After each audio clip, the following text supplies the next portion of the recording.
Welcome to the 4th episode of the Bright and Ugly campaign.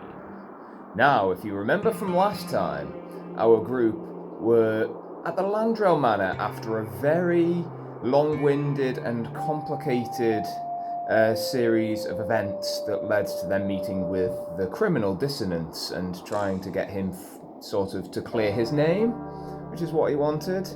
But they were also with the renowned criminal Smiley, who they have begrudgingly decided he's kind of okay. He hasn't tried to kill any of them, and as much as they hate his and all of his annoying persona, they decide not to bind him, though they definitely don't give him any weapons. So they rest at the Landrel Manor after the Landrels offered them a patch of land for their troubles in getting Lord Emmet Landrel back. During the night, though, Smiley goes missing. He leaves a note for all of them, which reads, "I cannot change the world while I am stuck here in this manor. Take care, new friends." They can even imagine his laugh at the end of it.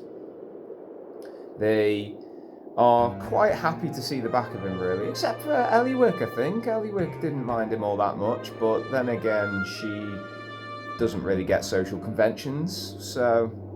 But the rest, they really didn't like Smiley, so they're glad to see the back end of him, though he did seem alright. They decide to head south towards Traven again, so that they can cash in, and sort out their deeds to the land that the Landrels have offered them. On their way, they see the same batch of 12 guards with their shiny dark blue armour looking for Smiley. And they are approached once again. "You guys again, have you seen Smiley up this way?" And they all sort of look to each other and say, "Why yes, I think I saw a figure that sort of resembles him to the northwest, over the hills towards the forests there." And the guards immediately mobilise and head towards the forest, unaware that they have been truly misled. Perhaps Smiley did have an impact on them after all. They get back to Traven, and they immediately seek out Mayor Grockburs, the orc mayor of the town. They head towards his estate, and are greeted by a rather droll-looking drow, which is unusual, because the Dark Elves, also known as drow, are not all that commonplace around here, but he stands with his back rigid, arms neatly folded behind his back. He's got a tailcoat, but his expression is just blank. "My name is Madolf. How may I assist you today?" He said, well, we're looking for the mayor. We'd like to book an appointment in with him because we have some deeds that our friends at the Landrel Manor wrote up. They have given us some of their land. Madolf simply stares them down. "I see. If you come back in a few hours, I will have arranged a meeting for you. His schedule is not that busy today." So the group head to the tavern, the saloon, and have themselves a few drinks. Don't mind if they do. And then head back to the mayor's estate, and they are taken into an annex outside of the mayor's huge manor, where Mayor Grockburs has his little tiny glasses on, and he's mulling over papers. "Ah yes, come in, citizens, come in." And they all sort of crowd in there, and he has a look at the papers. They hand the papers over. He is wearing his finery, but it's perhaps not as noticeable as you would see from one of the lords in the south, who are usually like dripping with gold and silk and all that. He's got a gold chain with a little medallion on it, and he's got a couple of rings, but otherwise he just looks like your sort of regular upstanding merchant, maybe, where rather than a big high lord. And he says, "Okay, let me mull over these documents. Ah yes, it appears they have been signed by the Landrels who own the land, and of course the land is theirs to do with it what they will, but I unfortunately have nothing against you lot, but I cannot sign these at the moment. Now you see, Traven is on the very frontier, and we get a lot of bad folks coming through this town. Now, to ensure that you guys are of upstanding morality, I would like to see you making your names known throughout Traven, helping the citizens, and make sure that you really fit in before you decide to settle in our fine town and our fine way of life. The group are annoyed that the mayor has refused outright to put their deeds forward, but admittedly, there's nothing they can do about it. He is the mayor, and it does make sense. They are kind of strangers in this land. They've only been here a few days, really. So they set out to sleep for the night, and they find a stable or a patch of ground or wherever they feel like sleeping, or some of them rent an inn and get a bed for the night and think, right, we'll do something in the morning. We'll figure out how we can make our impact on Traven in the morning. They get up in the morning and they all meet outside the saloon, and to their surprise, they see a sedan chair being walked through by 4 very burly looking orcs carrying it through on either side. Yeah, and from the sedan chair, when it is settled down in front of the saloon, steps a tiefling woman, the devil folk with their horns, and she has red and black skin, a very pouty expression on her face, constantly looks like that, and she steps down in her big fur coat and leather gloves, and underneath she's wearing like a bright red dress that looks like some sort of a ball gown, really. She steps onto the dirt of Traven Street, and immediately, this peasantry, this town, this absolute abomination. I must resort to getting my feet dirtied. Steps across the road. You, citizens there of this town, if you would call it that. And the group are taken aback by her rudeness. But Wad, begrudgingly, can see that she is a lady of some description and is courteous as he can be. My lady, to what honor do we owe this? And she says, I am looking for a goblin that goes by the name of Fibs. He has a bounty in the office, if you haven't seen it already, and he has stolen my prize hog, Hogsworth. And the group go, okay, that must be quite a recent bounty. I don't think it's in our bounty list. No, I only sent it out yesterday. He's only been missing for a day, but I would make it worth your while if you would find this Fibs and decapitate him or destroy him in some vile manner for disregarding my beloved Hogsworth. And the group go, okay, so the bounty, how much is it? 50 gold. That's alright. How about you double it to 100 gold for 50 for killing Fibs and 50 for getting your beloved Hogsworth back? And she thinks about it. Now, she looks at Wad and goes, at least one of you is a courteous being, so perhaps I could make that arrangement. I will get the funds ready. I will be waiting for my beloved hog, so don't leave me waiting now too long, peasants. And she walks off towards the mayor's estates, where a lot of the lords and ladies gather. And the group are like, what an absolute cow!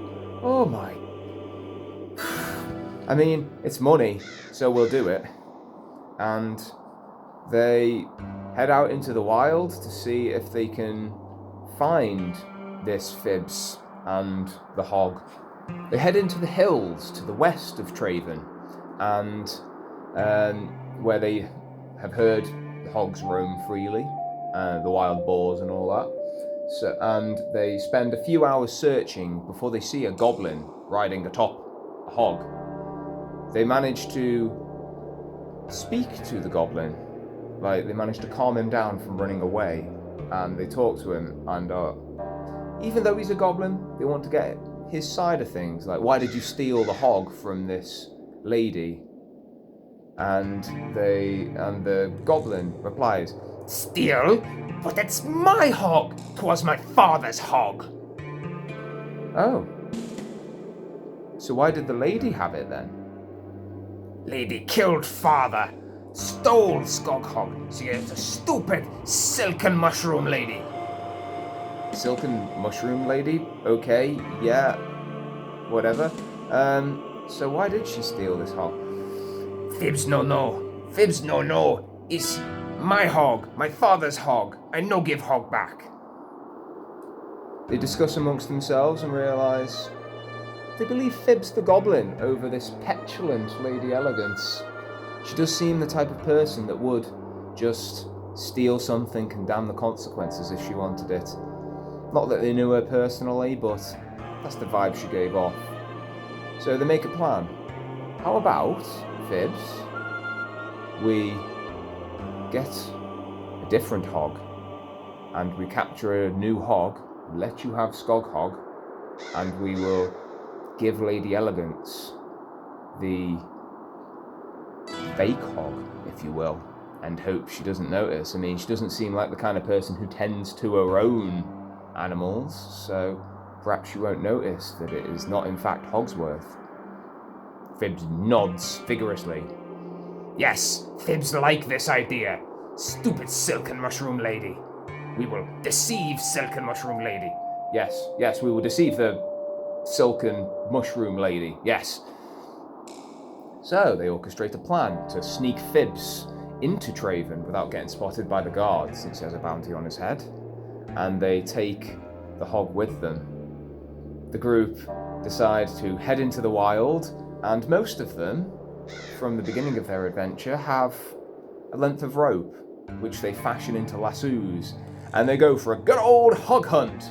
Yeehaw! And eventually manage to wrangle themselves a hog. Wild boar that's like, and they calm the boar down and head towards Traven. So it's getting late into the night time when they turn up. Eurasian, the gunslinger, the female human gunslinger, and Rundar, the little gnome professor, along with Relaf, their Aarakocra, the flying one, the cleric with his shiny bits, decide to accompany Fibs down the river, where they'll sneak him upriver into the town by the bridge that bridges the eastern and western parts of Traven, whereas the others take the hogs in through the front gate of Traven and then hide them in the stables for where they'll carry out their next part of the plan.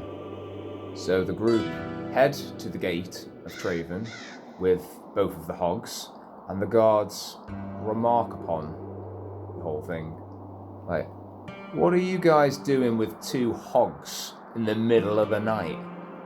And the group suddenly begins sweating, like, oh no, if this guard has noticed us and word gets back to Lady Elegance, then she'll know what we're up to. So Wad steps in and says, I'm Wad, Commander Wad, formerly of the Jagan Empire. I don't believe we've been introduced. And they're like, oh yeah, we've heard of Commander Wad. So what are you doing with two hogs in the middle of the night? And Commander Wad says, you see, we've heard about this criminal Fibs.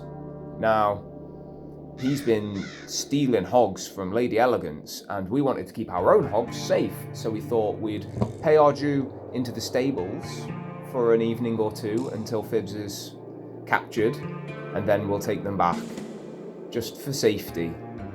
And the guards look at each other. Yeah, that seems to make a lot of sense to me. Yeah. Okay, well, go on, enjoy your night, Commander Ward. Wad's like, you too, enjoy your guard duty, guys. And as they get into the city, they wipe the sweat from their brow and are accosted by Greyzaig, the Dragonborn with the wooden leg that is the information guy around these parts. So what are you doing with two hogs in the middle of the night? Wad is like, why does everyone keep asking me that? Well, anyway, this one I would like you to hide this one somewhere for me, please. Greysig's like, yeah, sure, I can hide a hog. 5 silver. They're like, okay, here's 5 silver. And, come on boy, let's go. So Greyzig hides the Skog Hog, or Hogsworth, or whatever you want to call it, the real one. And the rest of the group head into the stables to spend the night with the fake hog so that they can carry out the rest of their plan in the morning. Meanwhile, down at the riverside, Eurasian, Rundar, and Relaf, along with Fibs, are sneakily climbing the riverbank. They manage to get up to the bridge without being noticed by the guards. Traven is only a small town, even though it's on the edge of the frontier, and there just so happen to be no patrols nearby as they manage to make their way up. But they weren't certain whether they set where they were supposed to be meeting the rest of the group. Fortunately, they come across Greyzig. Strange friends of yours there, you know, they've got me to hide this hog, and they were like, oh yeah, that's part of the plan. Could you tell me where they are? And Greyzig's like, dunno, depends if I can buy myself some fried potatoes in the morning. And they go, alright, here's the silver. Alrighty, they are staying in the stables with the other hog that I shall mention nothing about. And so they sneak Fibs through the town, through the alleyways, avoiding the patrols, until they make it to the stables unseen. And they whisper amongst themselves, okay, we've made it. We can carry out the rest of the plan in the morning. Sleep tight. And we'll see what happens on the next episode of the Bright and Ugly campaign.